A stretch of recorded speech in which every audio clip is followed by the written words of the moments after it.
Will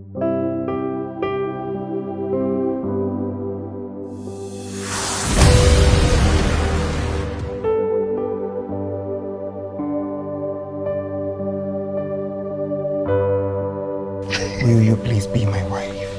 Yes.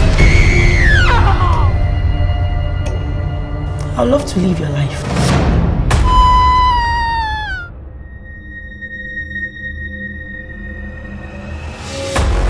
Hi, good afternoon. Ikú wa àjọkú, ìfẹ́ wa àjọlò. Skyscraper then construct from Johnson's and you should just let it be. It will collapse.